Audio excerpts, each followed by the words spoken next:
disrespect me in my own compound. Get out! Especially you, Amina. Stop this nonsense immediately. We are taking control now.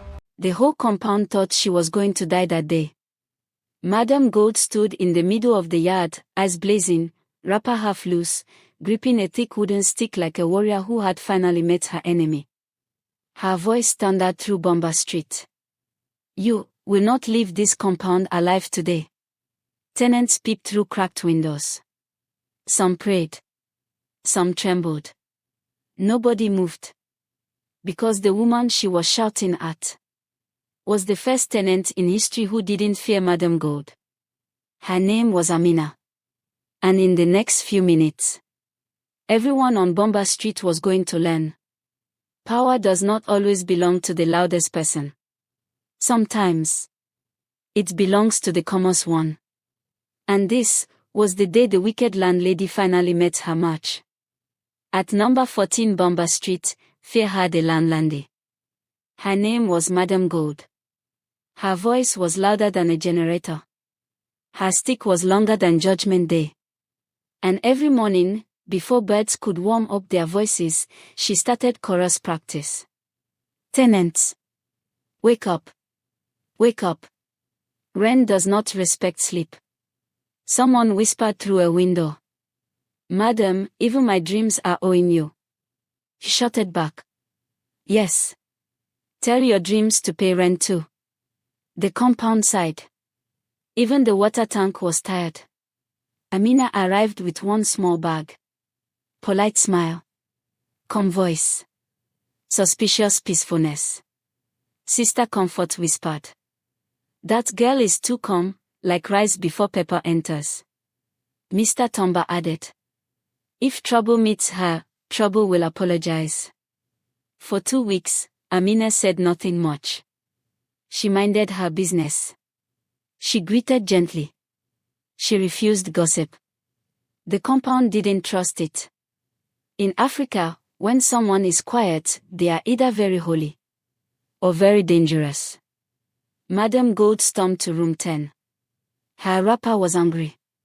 Her forehead was on fire. Her mood. Volcano. Knock, knock, knock. Amina. Open this door before I evaporate you. Amina opened calmly. Yes, ma. Madam Gold barged in like she owned air. She scanned the room. Touched things unnecessarily. Lifted a pillow like she was searching for stolen government funds. Then shouted dramatically.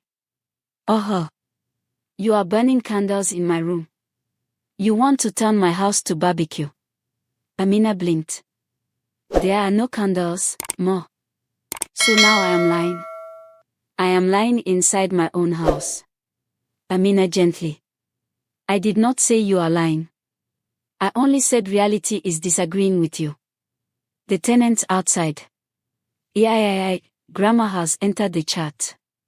Madam Gold's eyes widened. Her voice went up one spiritual octave. You this small girl, you have mouth. Amina smiled politely.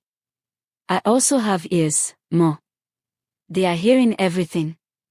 The audience nearly fainted. Then slap.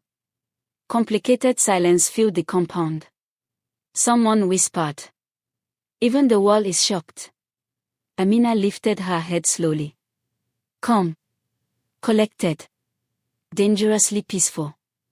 You should not have done that, she said softly. Madam Gold hissed.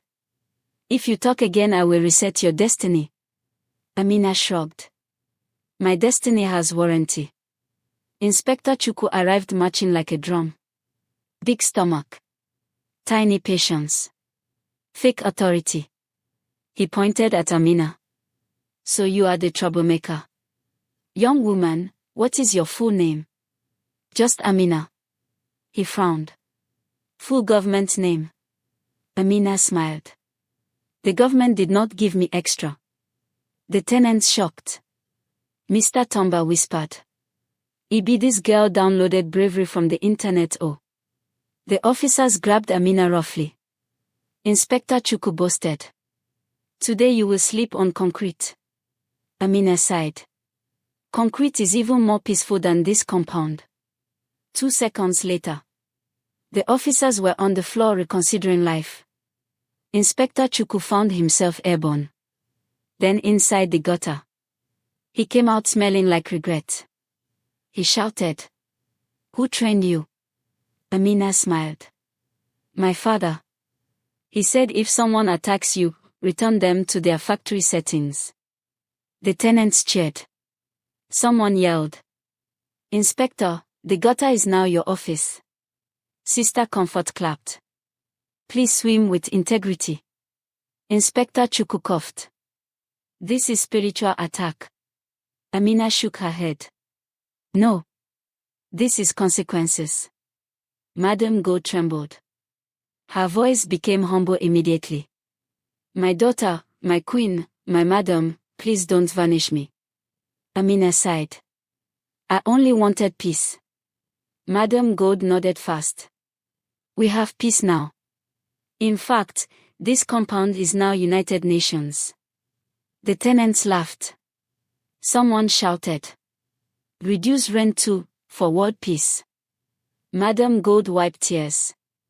"From today, rent is reduced. If you owe, we will discuss, not arrest." Sister Comfort raised her hands. "Praise the Lord, and Amina too." Madam Gold sniffed. "I will also repair the leaking roofs." Mr. Tomba added. "And fix the toilet, it flushes like generator starting." Madam Gold sighed. "Yes, we fix everything." Later that evening, someone asked Amina, "So, are you a superhero?" Amina laughed. "No. I just do not like oppression." Sister Comfort nodded proudly. "You are like mosquito, small but dangerous." Amina smiled. "I will take that as a compliment." 2 years later, Amina packed her small bag. Madam Gold cried softly. "Must you go?" Amina nodded. "There are other wicked landlords misbehaving." Madam Gold sighed. "Please go gently. Some of us are still reforming." Sister Comfort shouted. "Amina, if you see any landlady shouting too much, just forward her to us." The whole compound laughed. Amina smiled. "Trouble will hear from me." And she walked away. Calm. Peaceful. And somewhere, a new landlord's blood pressure began to rise. And so, number 14 Bomba Street was never the same again. The woman who once ruled with fear learned that kindness is stronger than intimidation. Doors that once shook with crying now opened to laughter. Voices that once whispered in fear now spoke freely. And the landlady who believed power came from shouting discovered that real power comes from change. Amina didn't stay forever. People like her rarely do. She packed her small bag, smiled, and walked away, quietly, leaving behind repaired roofs, healed hearts, and a lesson the whole street would remember. Wickedness may rule for a season, but sooner or later, it always meets its match. Drop your thoughts in the comments. Share this story with someone who needs hope. And subscribe so you don't miss our next powerful African tale. Because somewhere right now, another wicked landlord is misbehaving. And Amina is already on her way.